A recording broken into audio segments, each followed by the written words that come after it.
I don't care if you never press charges. I don't care if you turn around and marry the person the very next day. I don't care if it never happens again and you know, oh, this was just a fluke. This was a one-time thing. I don't care. If someone puts their hands on you, report it. Hey guys, what is up? This is Stephanie, aka the Limitless Babe, reminding you today and every day that you are limitless. So today is a not so common sense PSA. And the main topic of this PSA is abuse. So, as I have discussed on my channel previously, actually 2 years ago, I made a video of my experience with domestic violence. Um, I've also discussed in general narcissistic abuse and what that looks like. But it doesn't matter where your abuse comes from. It doesn't matter whether it's from a personality disorder, whether it's physical abuse, emotional abuse, psychological abuse.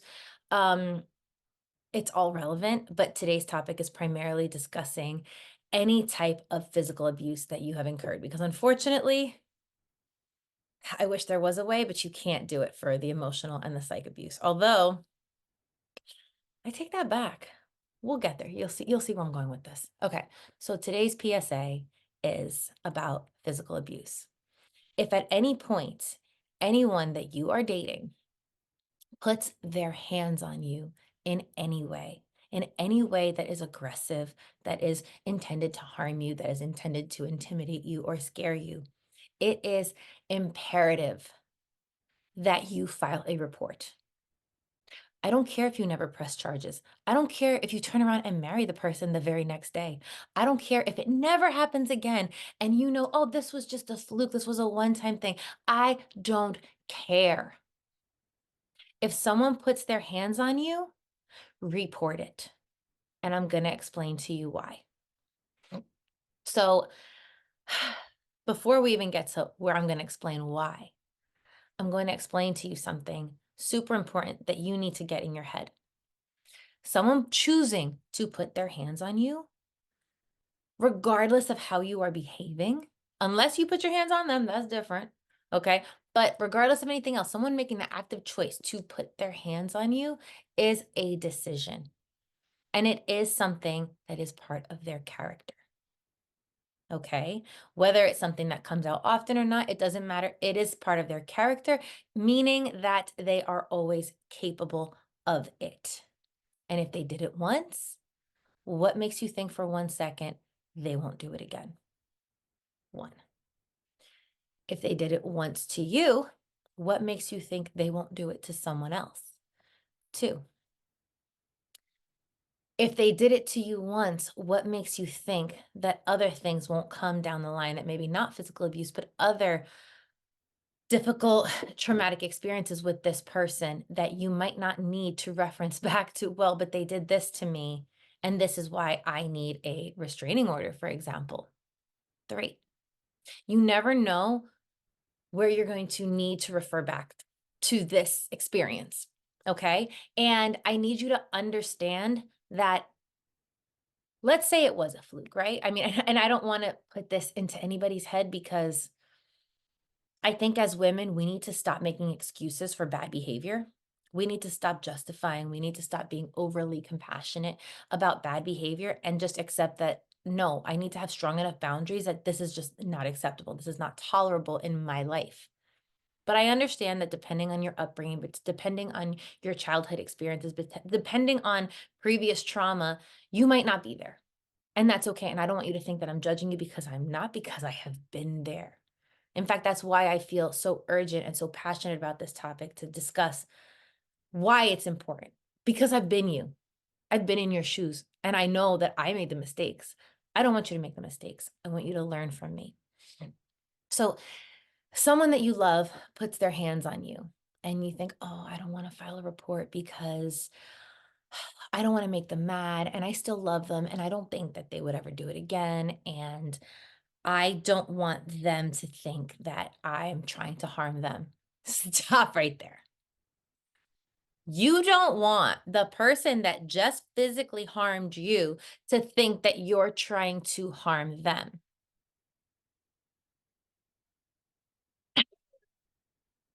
And again, I've been there. I understand where this thought comes from.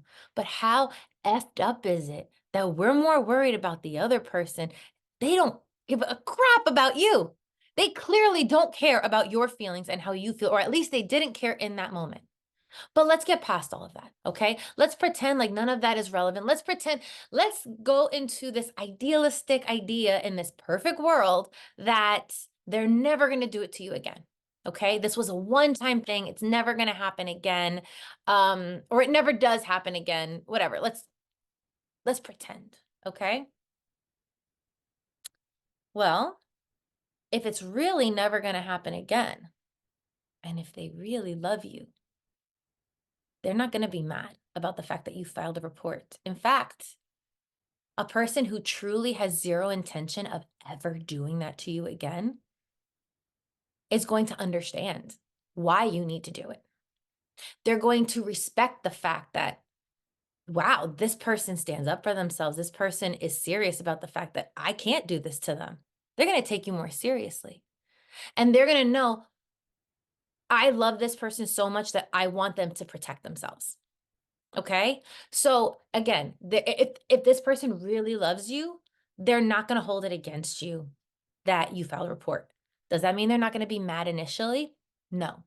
They might be mad. Okay. Let's be real. As human beings, we tend to react from our emotions first and then think back logically and say, okay, but I get why. So this just may mean that both of you will have to sit in that discomfort for a little while, okay? If you choose to stay with this person, all right? But again, if this person is serious about never putting their hands on you and truly feels remorse and truly loves you, long term, they are not going to be mad that you did this to them, that you filed a report, because the reality is you didn't do this to them. They did this to them. The second that they chose to put their hands on you, they did this. They made the active decision to do this. Okay. Now, fast forward, talking about why you need to do this. Guys, as a victim of domestic violence, and I don't like that word, so we're going to take that out, as a survivor and thriver of domestic violence, okay? Because I have done the work, I have healed, I have passed through all of this stuff, okay? I have come out on the other side successful, and I know you can too. But as a survivor and thriver of domestic violence, I can't tell you how painful and how frustrating it is when you need to use this information to protect yourself or someone else that you love from your abuser. And you can't, because the argument thrown back at you, whether it be in court or from whoever, is, well, you're saying that you were abused, but you didn't file a report. You never reported it. You know, like, this sounds like you're just trying to cause problems for this person now because you're mad. So now you're being victim shamed, guys. Hop in really quick and interject here because I want to point out that in my past, my abuser actually did have issues with other females. And unfortunately, because he was very charming and also because his family had quite a few attorney friends, which now in retrospect, I understand why they did, because they know that they have a lot of legal issues and they needed to have that support and that backing. He was able to get away with it and have it taken off his record. He did a year of probation, but somehow you cannot find it on his record. So, of course, now that it's an issue in my life of having to point out his pattern of behavior, there's no record of it because he's always had it taken care of to the point where there's no paper trail.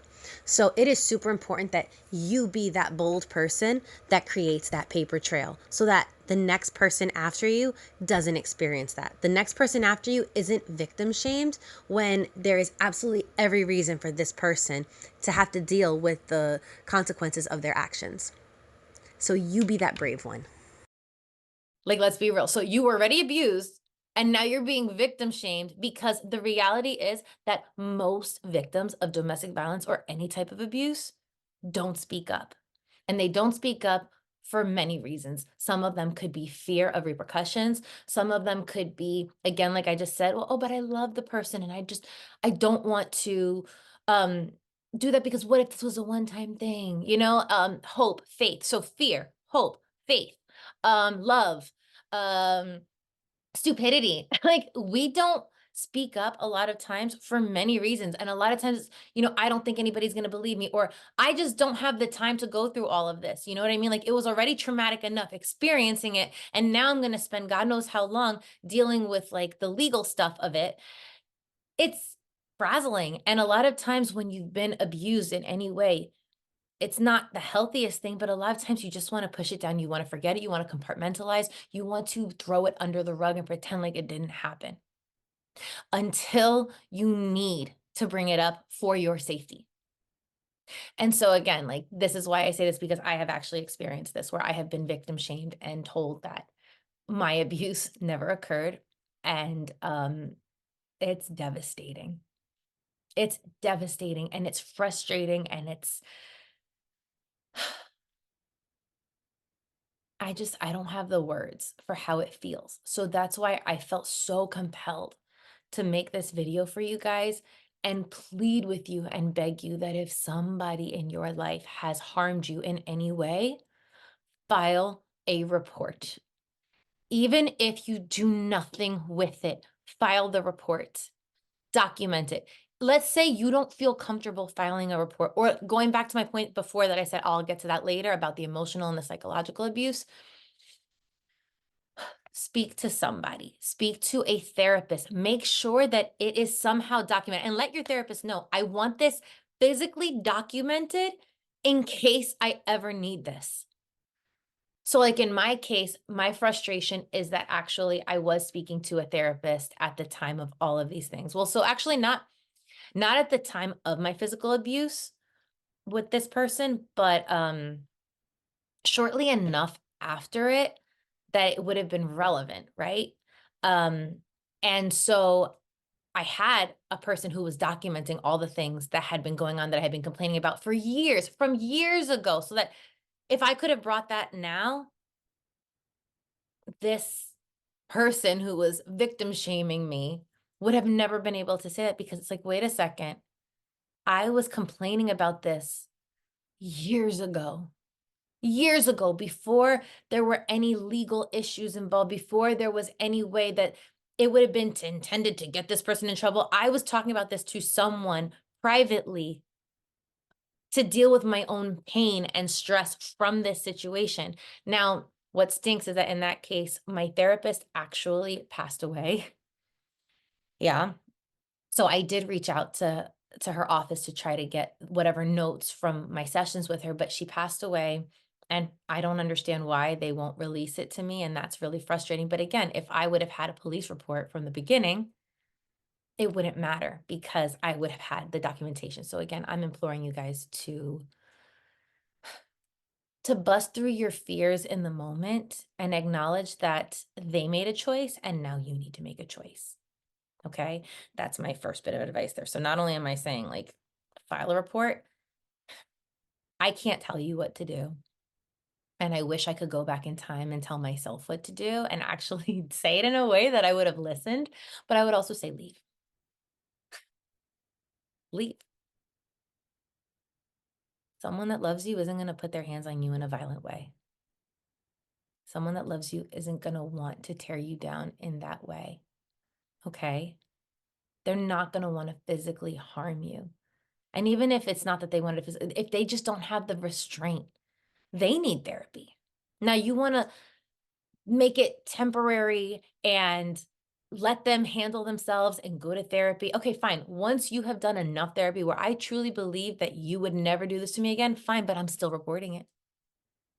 If you can't walk away, demand at least that. You gotta go work on yourself, and I'm still reporting it.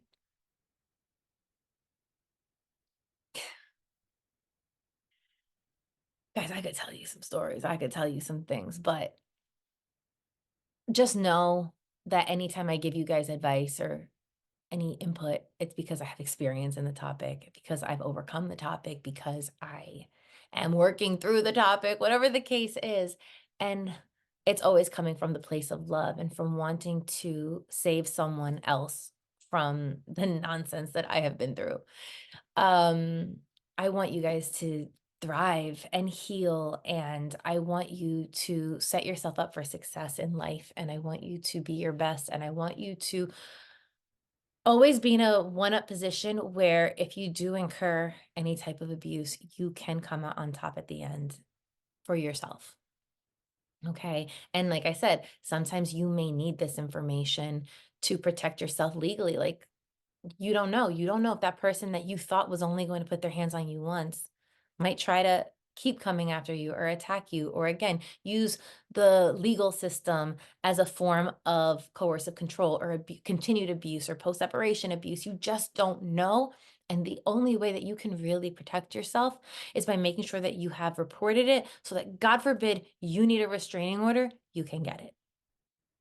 The system is flawed and it's not, I'd like to think it's not intentionally flawed. I like to think that it's just because, there's two sides of every coin. I think in one video I said there was three. I mean, well, there are three. There are three sides of every story, but there's two sides to every coin. And just as much as there are males that abuse the system and abuse women, there are also females that abuse the system and lie. And it's sad and it's unfortunate, but you got to always protect yourself. You got to always make sure that you keep your ducks in a row because you just never know. All right. I don't think that there's anything else that I want to or need to add to this right now. That doesn't mean I won't talk about this topic at a later date, but I just felt it was super important. I think this is a very serious topic that too many people don't talk about, don't think about. Too many women, particularly younger women, uh, when we're naive and we're young and in love, like you don't think about these things, but just know that if you're not your number one advocate, no one else is going to be. And what you don't speak up about now will bite you in the ass later. Okay. So you can either be scared now and not say anything and have repercussions later, or you can be brave and speak up now and protect yourself later. Like it's really up to you. Like, who do you want to be? What life do you want? And if you have any questions about this topic, if there's anything else that you maybe want to pick my brain about, because again, like I said, I've been through some things.